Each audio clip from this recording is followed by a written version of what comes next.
இந்து சமய அறநிலைத்துறை அமைச்சராக இருக்கும்போது தமிழர் கடவுளாகிய தமிழர்களின் அடையாளமாகிய கடவுள் முருகரை பற்றி நாம பேசாம கடந்துட முடியாது. ஏன் அப்படின்னா முருகர்னு சொன்னாலே சூரசம்ஹாரம் தான் எல்லாருக்கும் ஞாபகத்துக்கு வரும். அப்போ அங்க சூரன் யார் அப்படின்னு பார்த்தோம்னா, நான் மட்டும்தான் ஆட்சி செய்வேன், நான் தான் நிரந்தர ஆட்சியாளர், மற்ற எல்லோரும் எனக்கு அடிமைகள் என்ற மனநிலையில் இருந்த ஒரு சூரனை ஒரு சாதாரண பாலகன் கையில் வேலேந்தி வந்து எதிர்த்து நின்றான். அப்ப அந்த சூரன் சொன்னாராம், இந்த சின்ன பையனா என்னை எதிர்த்து போர் புரிய போறான், இந்த சின்ன பையனா என்னை எதிர்த்து வென்று விட போறான் அப்படின்னு ஏளனமா பேசினாராம்.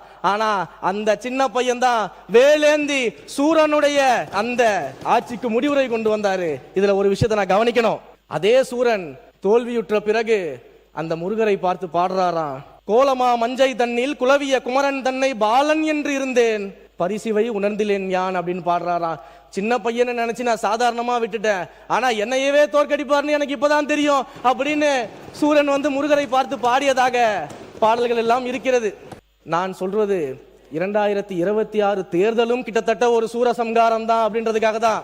உடனே யார சூரன் சொல்ற அப்படின்ற ஒரு கதைக்குள்ள போய் யாரும் கூச்சலிட்டு கூப்பாடு போட வேணாம்.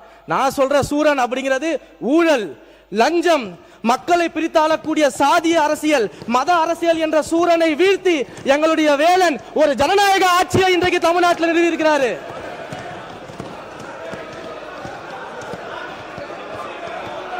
உட்காருங்க, இதுல ஒண்ணும் தப்பில்லை, உட்காருங்க, இதுல ஒண்ணும் தப்பில்லை, உட்காருங்க. பொதுவா சொல்றாரு, ஒண்ணு உட்காருங்க, தப்பில்லை, உட்காருங்க, உட்காருங்க, இதுல ஒண்ணும் தப்பில்லை, உட்காருங்க.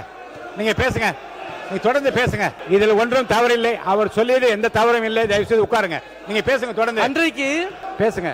அன்றைக்கு அழகிய தமிழ் மகன் இந்த தமிழ் மண்ணை ஆட்சி புரிந்தார், இன்றைக்கு எங்களுடைய அழகிய தமிழ் மகன் இந்த மண்ணை ஆட்சி புரிந்து கொண்டிருக்கிறார் அப்படின்றதுல பெருமிதம் அடைகிறேன்.